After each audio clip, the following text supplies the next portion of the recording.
بسم اللہ الرحمن الرحیم۔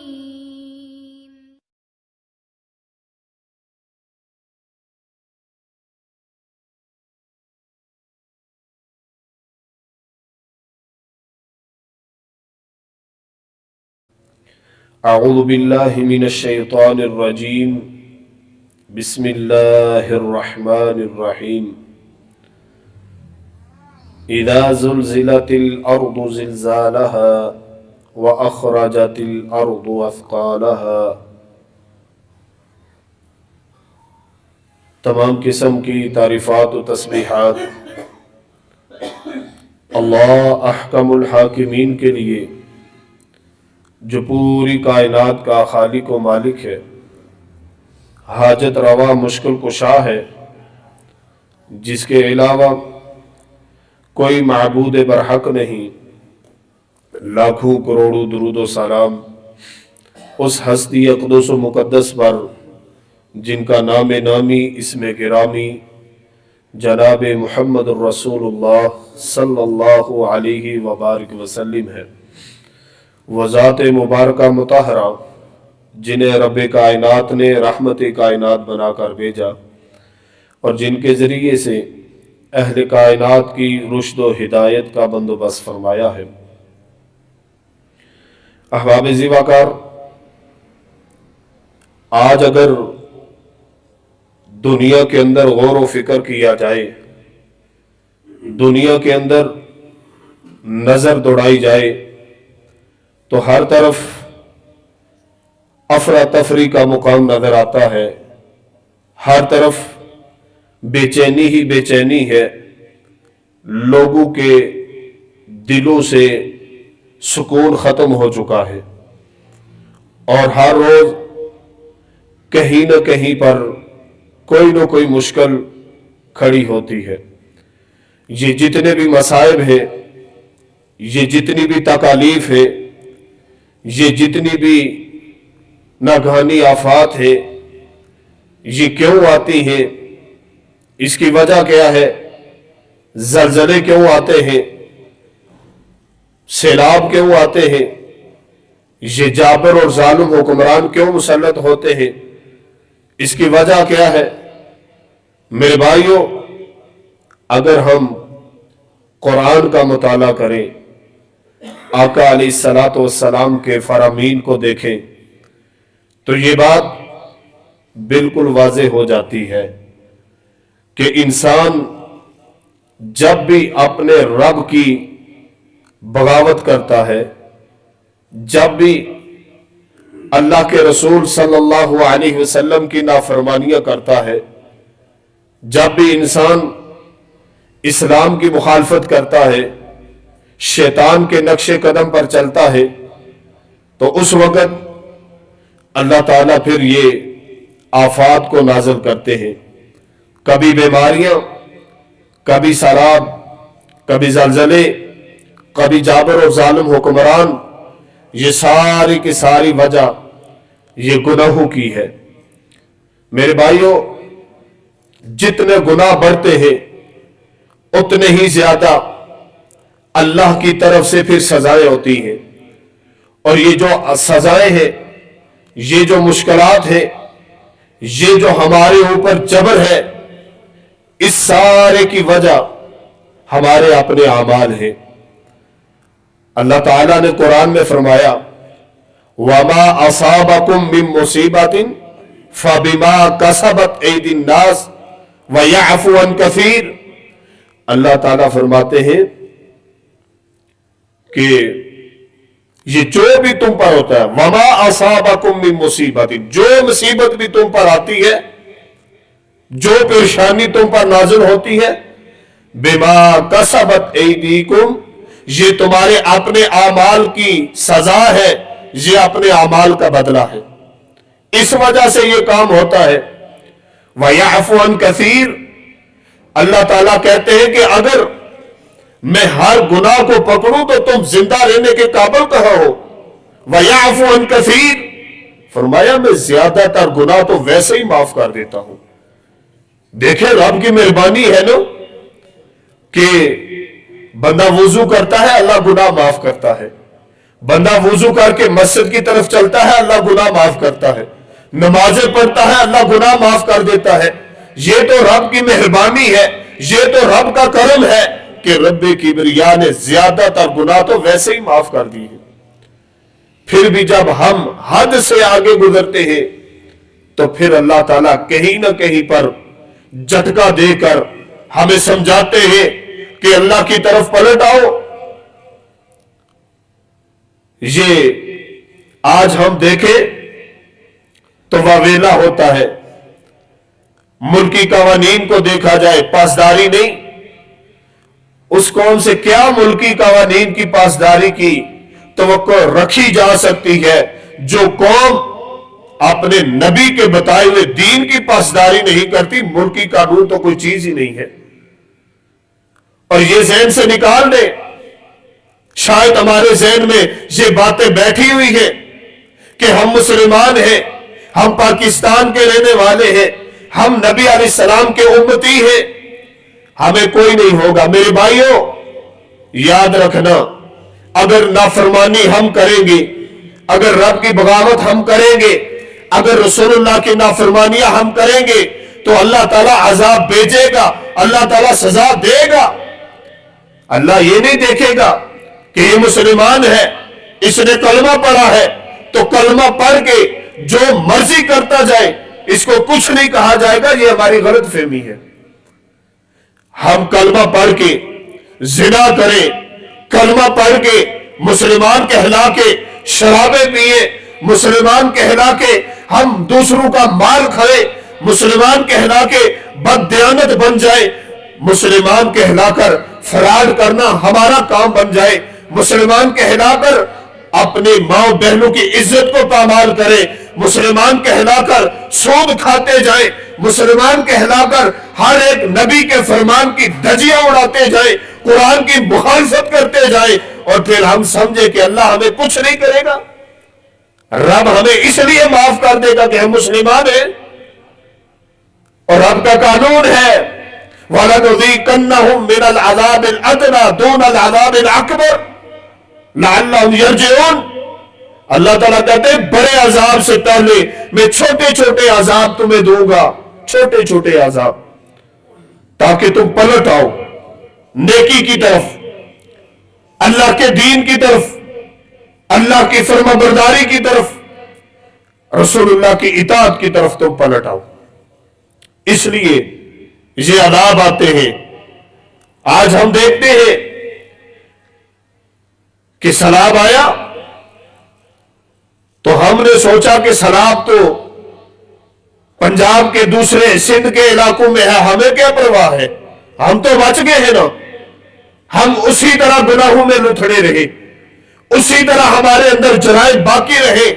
توبہ ہم نے نہ کی کہ اگر رب وہاں پہ ہلچل مچا سکتا ہے، رب اگر وہاں کے لوگوں کو برباد کر سکتا ہے تو رب ہمیں بھی تو اس حالت میں ڈال سکتا تھا۔ رب نے ہمیں کیوں ایسے بچایا؟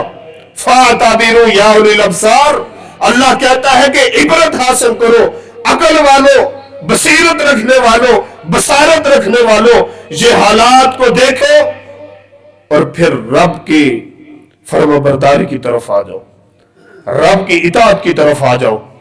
یہ رب ہمیں دکھاتا رہا، ہم باز نہ آئے۔ ابھی نیا جو زلزلہ آیا ہے ترکی کے اندر، شام کے اندر، کس طرح تباہی مچی ہے۔